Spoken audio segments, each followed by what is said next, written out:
মাননীয় মুখ্যমন্ত্রী মমতা বন্দ্যোপাধ্যায়ের অনুপ্রেরণায় গাজল প্রাণী সম্পদ বিকাশ দপ্তরের উদ্যোগে গাজল পঞ্চায়েত সমিতির সহযোগিতায় এবং গাজল ব্লক প্রশাসনের সহযোগিতায় গাজল ব্লক ক্যাম্পাস প্রাঙ্গণে গাজল ব্লকের 10টি স্বনির্ভর গোষ্ঠী মহিলা দলের মধ্যে 100টি ছাগল বিতরণ করেন।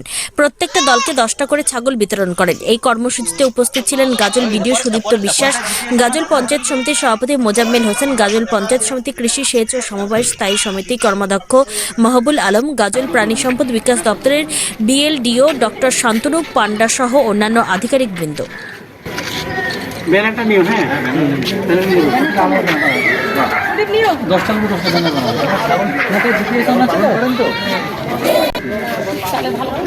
কতগুলো পেলে একটা পাবে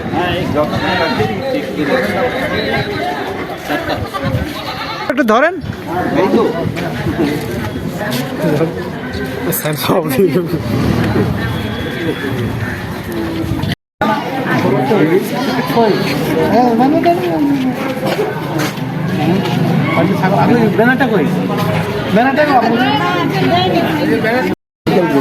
গাজল পঞ্চায়েত সমিতি এবং গাজল প্রাণী বিকাশ দপ্তর আছে, তাদের উদ্যোগে স্বনির্ভর গোষ্ঠী মহিলাদের ছাগল বিতরণ করা হয়।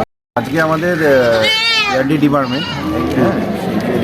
ডিপার্টমেন্টের তরফ থেকে গাজল পঞ্চায়েত সমিতির উদ্যোগে এবং বিএলডিও সাহেবের উদ্যোগে এখানে স্টেট ডেভেলপমেন্ট ফান্ড থেকে স্কিম থেকে আমাদের প্রায় 10টা গ্রুপকে, প্রতিটা গ্রুপকে 10টা করে ছাগল দেওয়া হবে। এই গাজল ব্লকে কি কোন কোন ব্লকে দিলেন? এটা আমাদের গাজল ব্লকেই মূলত দিলাম। আমরা গাজল ব্লকে বিভিন্ন গ্রাম পঞ্চায়েত যেটা আছে, গাজল পঞ্চায়েত সমিতির পক্ষ থেকে সভাপতি সাহেব ছিলেন, আমাদের ভিও ম্যাডাম ছিলেন, তাদের পক্ষ থেকে হাতে তুলে দেন। মূলত এই যে